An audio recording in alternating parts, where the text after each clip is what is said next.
Okay, there are basically three laws that you should know that are important in this chapter. One is Dalton's laws of partial pressures.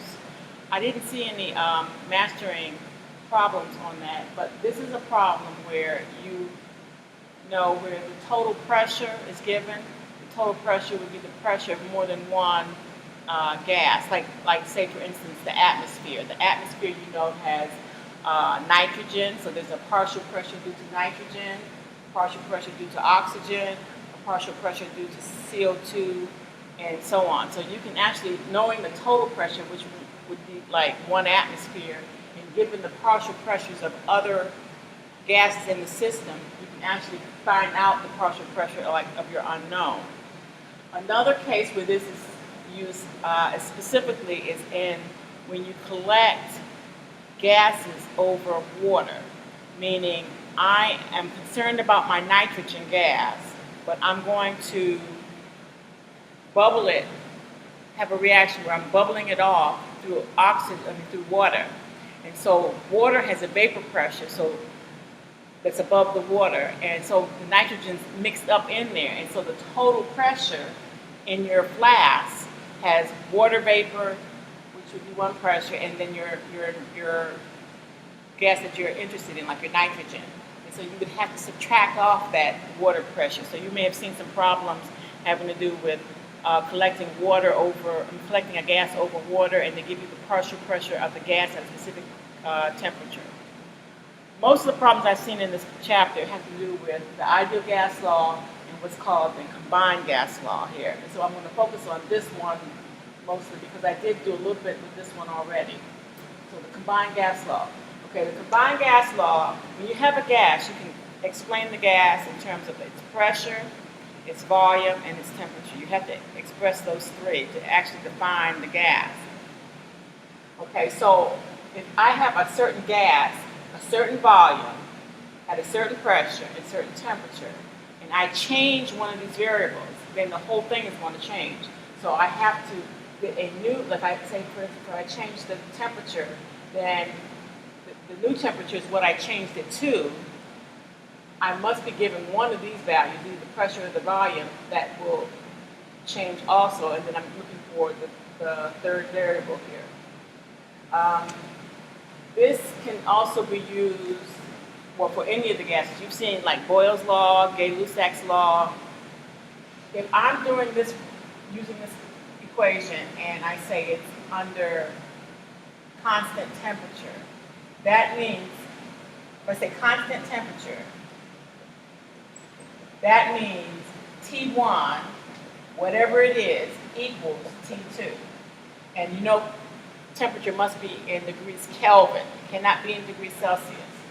Or if you see, if I have a 0 degrees here, then I have an undefined equation, undefined amount here.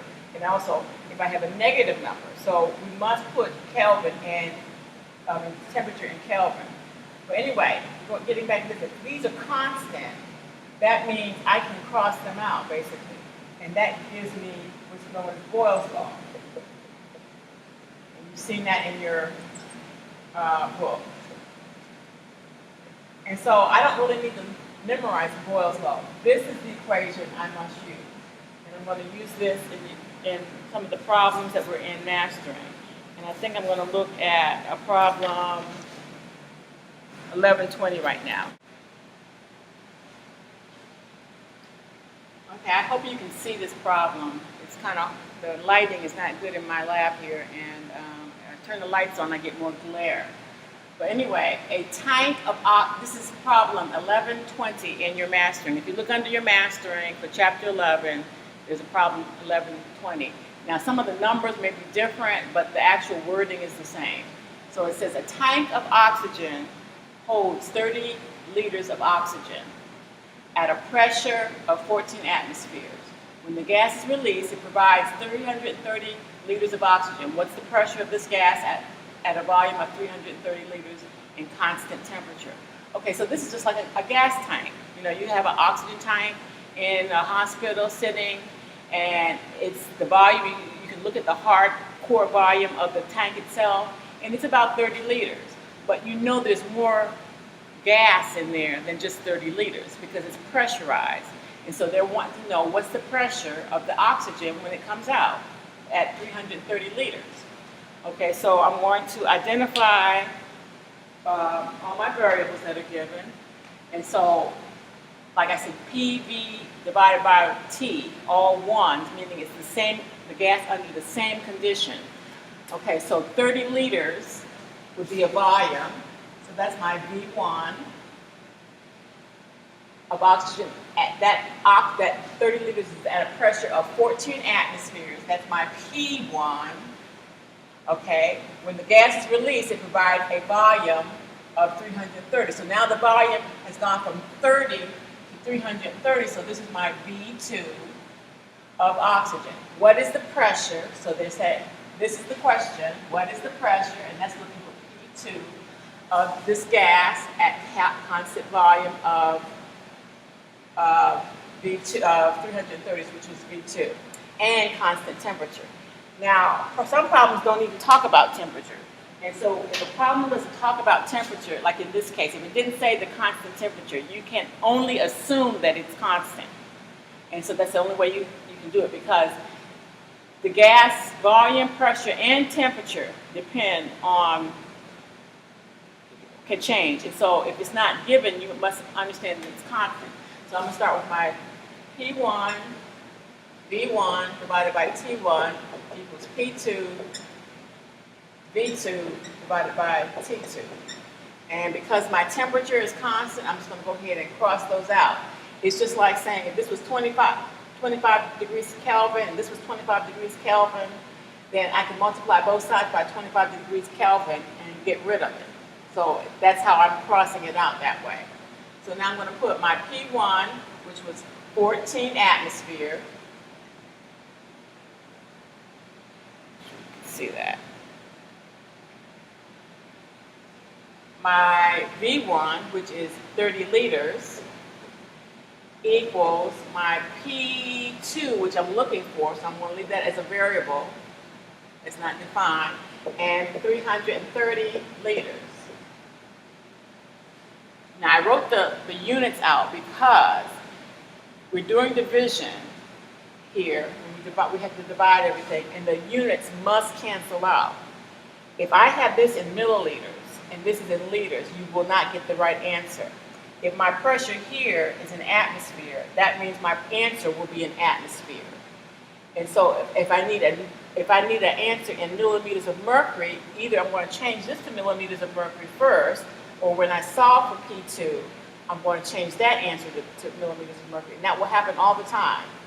Okay, so now I'm going to solve for P2. I can divide both sides by 330. And this side by 330. So this P2 equals 14 times 30 divided by 330, 1.3. And I know my unit is atmosphere because the pressure here was atmosphere.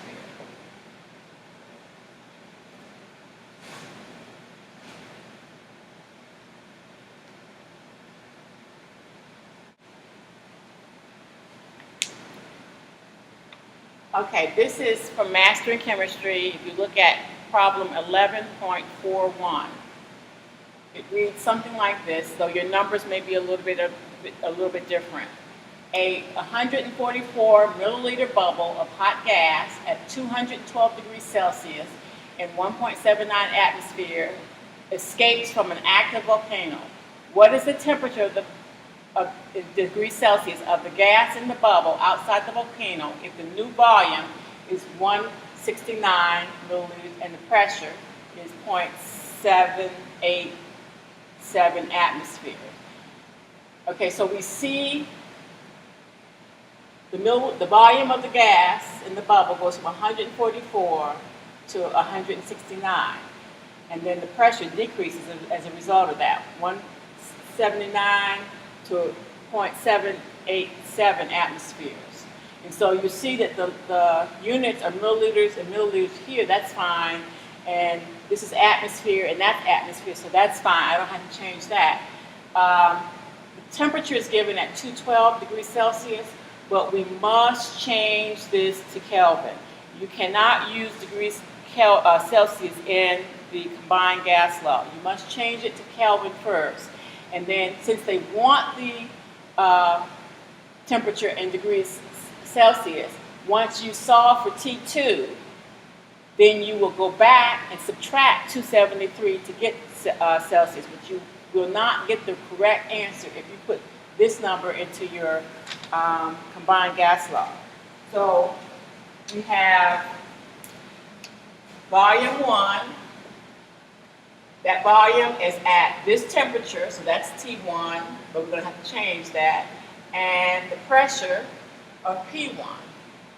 Now it's going to change a new condition where we have V2 here and P2 here, but we need to know what is T2. That's the question.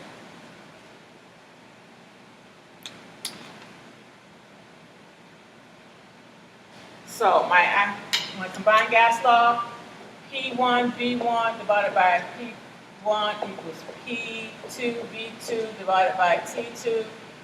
And this has to go to, T1 has to go to 212 plus 273,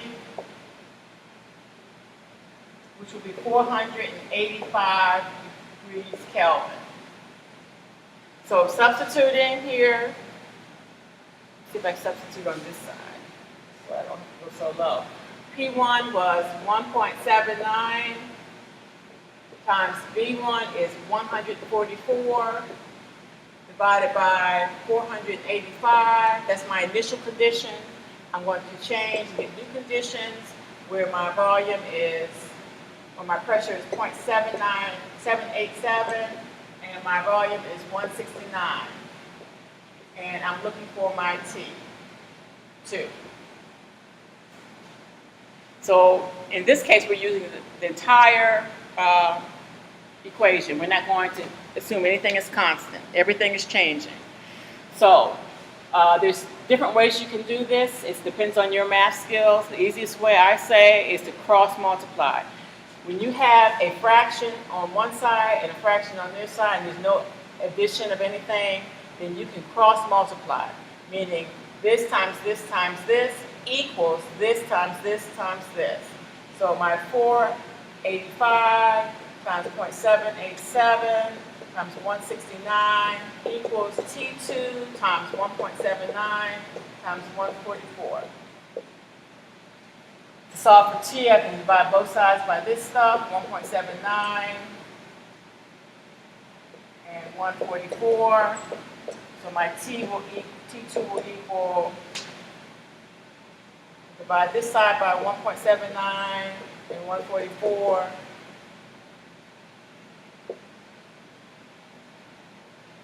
And I'll get 250K. That's not my answer though, because they said they wanted it in degrees Celsius. So to get degrees Celsius, I have to subtract 273. And so I get minus 22.7 degrees Celsius. And see, this is a negative number. You can't put negative numbers in this equation because there's no such thing as a negative volume, no such thing as a negative pressure. So we have to add 273 when you use any of the gas law. Any gas law, you must use Kelvin. You must use Kelvin in the equation. You cannot change it after you do your calculation.